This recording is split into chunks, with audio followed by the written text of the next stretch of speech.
Every day, you make decisions: what to buy, who to trust, what to believe. But here's the real question. Are those decisions really yours, or are they designed? This channel breaks down the psychology behind everything. I'm Shrest, and this is where we decode the world.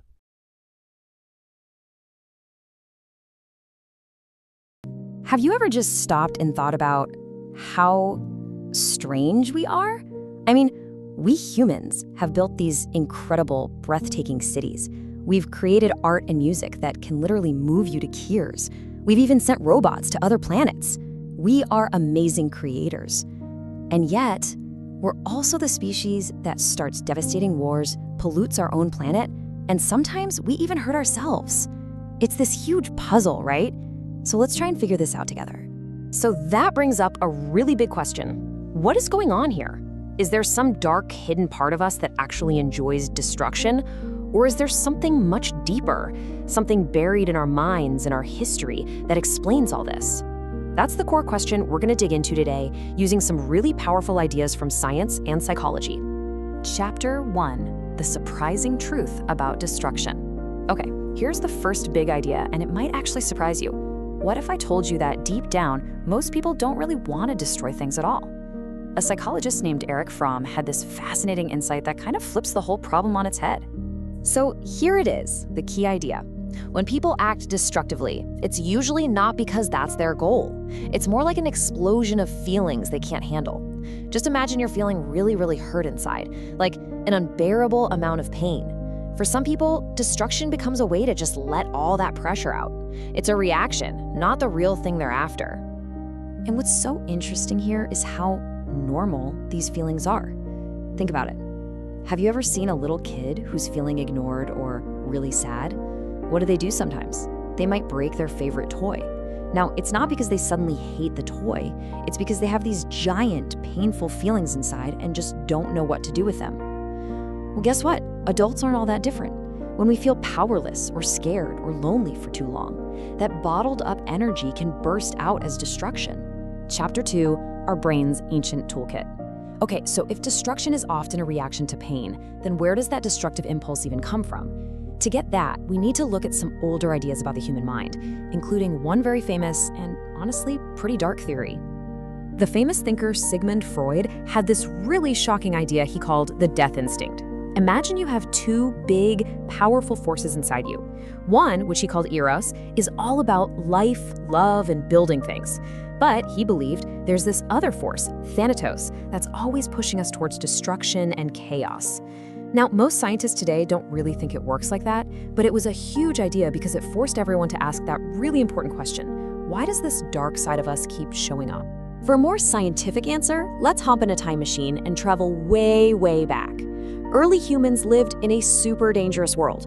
I'm talking giant, scary animals and other groups of people competing for the same food and shelter. In a world like that, being able to fight back, what scientists call aggression, wasn't a bad thing. It was actually a really important tool that helped our ancestors survive.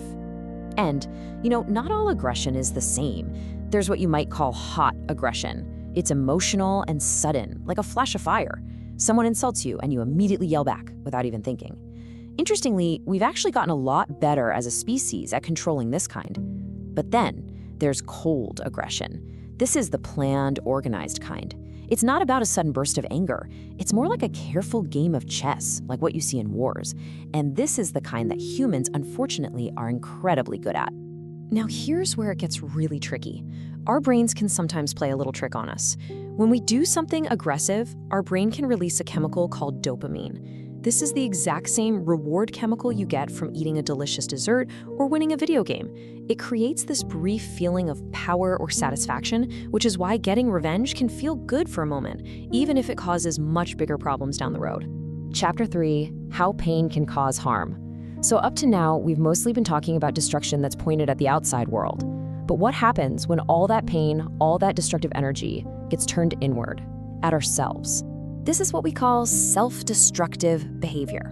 And there's that same key idea again. It's not because someone wants to be hurt. It's often a desperate way of dealing with pain that just feels too big to handle. Imagine you have a really loud, scary fire alarm going off inside your head 24/7. Sometimes people do things to harm themselves just to make that alarm stop, even for a few minutes. And this can show up in ways that many of us might actually recognize. Things like knowing you have a huge test tomorrow, but watching videos all night instead. Or maybe you're ruining a good friendship right when things are going well. These can all be these sneaky ways that our hidden pain is trying to find a way out. And these struggles don't just happen in a vacuum. The world we live in matters a lot. When our society makes a lot of people feel lonely, or disconnected from each other, or like they have no control over their own lives, well, those destructive feelings can get a whole lot stronger. It's like pouring gasoline on a fire that's already burning. Chapter 4, the choice we all have. Now, after all of that heavy stuff, this is the most important part of the whole story, because this is not the end.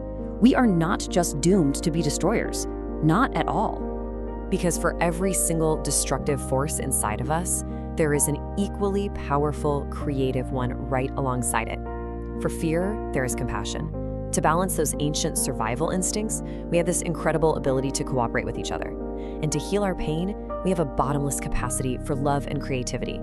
We have both of these toolkits inside of us all the time. So, the crucial point is this: understanding our darker side, the fear, the pain, that old wiring in our brains, it doesn't trap us. It actually frees us. It gives us the knowledge we need to make a different choice. The same species that is capable of so much harm is also capable of incredible kindness and peace. Knowing why we break things is the first step toward learning how to build things instead. And that leaves us with one final powerful question. The real question isn't just why do we destroy? It's knowing everything we know now, how can we, as individuals and as a whole species, actively choose to build, to heal, and to create more than we break? And answering that question every single day is both the great challenge and the incredible hope.